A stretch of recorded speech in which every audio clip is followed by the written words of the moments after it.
नमस्कार. स्वामी समर्थ डायरीजमध्ये आपलं स्वागत आहे. आज श्रावण महिन्यातला शेवटचा मंगळवार व अजा एकादशी हा खूपच दुर्लभ योग जुळून आलेला आहे. आज शेवटचा मंगळवार म्हणून तुम्ही तुमच्या कुलस्वामिनीची घरामध्येच टाक असतो त्याच्याजवळ किंवा एखाद्या मंदिरात जाऊन देवीची ओटी भरावी. देवीचा 99 मूलमंत्र ओम ऐं ह्रीं क्लीं चामुंडाई विच्चे हा जमेल तितक्या वेळा करावा.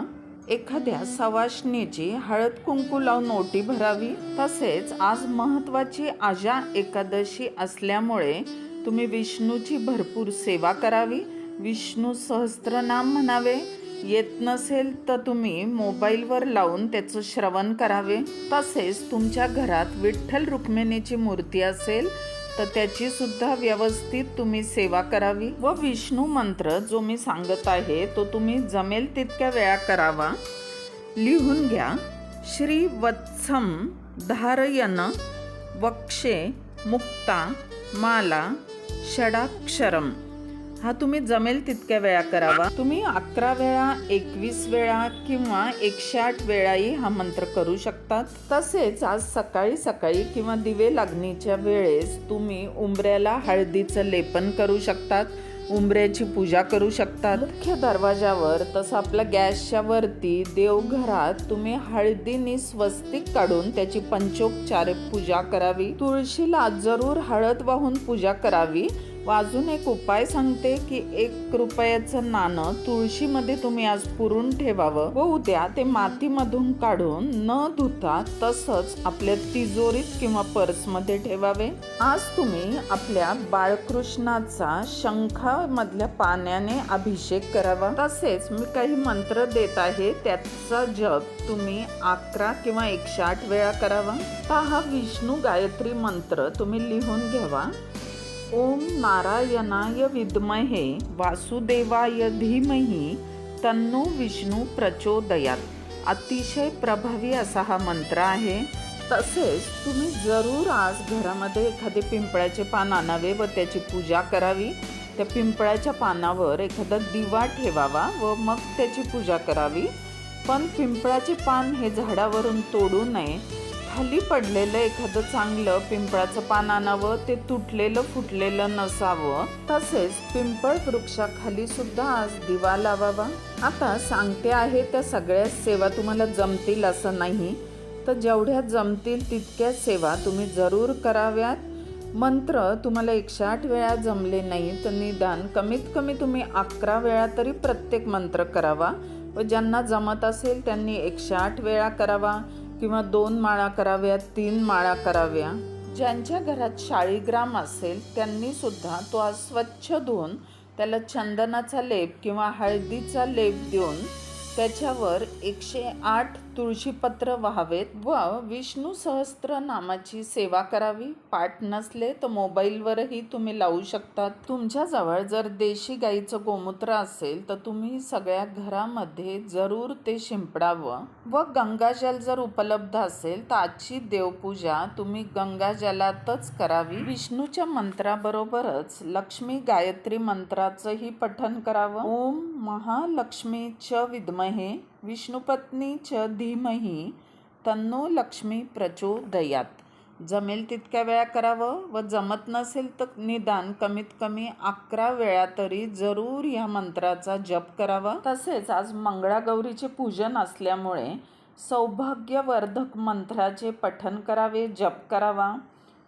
ओम ह्रीं कपालिनी कुलकुंडलिनी मे सिद्धी देही भाग्यम देही देही स्वाहा हा मंत्र आपल्या कुलदेवतेच्या टाकासमोर किंवा फोटोसमोर बसून तुम्हाला शक्य असेल तितक्या वेळा करावा. याने आपलं सौभाग्य अखंड टिकते, घरात शांती राहते. आज तुम्ही लक्ष्मी प्राप्ती करता अजून एक उपाय करू शकतात की देवीसमोर तुम्ही 10 रुपये, 5 रुपये, 100 रुपये, 500 रुपये जशी तुमची ऐपत असेल तितकी एक नोट देवीच्या नावाने बाजूला काढून ठेवावी.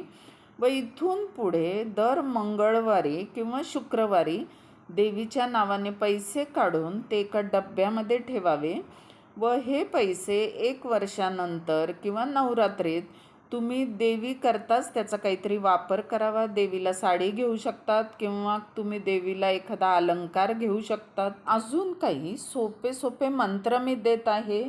जोही तुम्हाला आवडेल, सोपा वाटेल त्याचं दिवसभरात तुम्ही जप करावा. तर पहिला मंत्र आहे, देही सौभाग्यम आरोग्यम देही मे परम सुखम रूपम देही जयम देही यशो देही द्विषो जही. दुसरा मंत्र आहे, सर्व बाधा प्रशमनम त्रैलोक्यस्याखिलेश्वरी एवमेव त्वया कार्यमस्मत व्याधी विनाशनम. तिसरा मंत्र, सर्व मंगल मांगल्ये शिवे सर्वार्थ साधिके शरण्ये त्र्यंबके गौरी नारायणी नमोस्तुते. पुढचा मंत्र, सर्व बाधा प्रशमनम त्रैलोक्यस्याखिलेश्वरी एवमेव त्वया कार्यमस्मत वैरी विनाशनम. पुढचा मंत्र लिहून घ्या, पुत्राम देही धनम देही सर्व कामांश देही मे रूपम देही जयम देही यशो देही द्विषो जही. असे अनेक मंत्र मी दिलेले आहेत. तुम्हाला जो सोयीस्कर वाटेल, सोपा वाटेल त्याचा तुम्ही जप करा. जितक्या वेळा तुम्हाला नामस्मरण करता येईल तितक्या वेळा करा. तसंच स्वामी समर्थांच्या 3 माळा तरी तुम्ही आज जरूर करा. ज्यांच्याकडे नित्यसेवा स्तोत्र व मंत्र याचे पुस्तक आहे त्याच्यामध्ये हे सगळे मंत्र दिलेलेच आहेत. त्यामुळे ते तुम्ही बघूनही वाचून त्याचं पठण करू शकतात. आज मंगळवारी शक्यतो हिरवी किंवा लाल रंगाची साडी नेसावी. हातामध्ये हिरव्या रंगाच्या बांगड्या असाव्यात. मंगळसूत्र कुंकू असावं व सगळे सौभाग्याचे लेणे घालूनच आज पूजा करावी. तर आज मी तुम्हाला आजा एकादशीच्या व मंगळागौरीच्या अनेक पूजा सांगितलेल्या आहेत, अनेक मंत्र सांगितलेले आहेत. तर जरूर या शेवटच्या मंगळवारचा फायदा घ्या. जमेल तितक्या सेवा आज श्रावणातल्या शेवटच्या मंगळवारी करा. व तुम्हाला जर अशा रोज सेवा हव्या असतील माझ्याकडून तर माझ्या चॅनेलला जरूर तुम्ही सबस्क्राईब करा, लाईक करा व फॉरवर्ड करा. श्री स्वामी समर्थ. जय जय स्वामी समर्थ.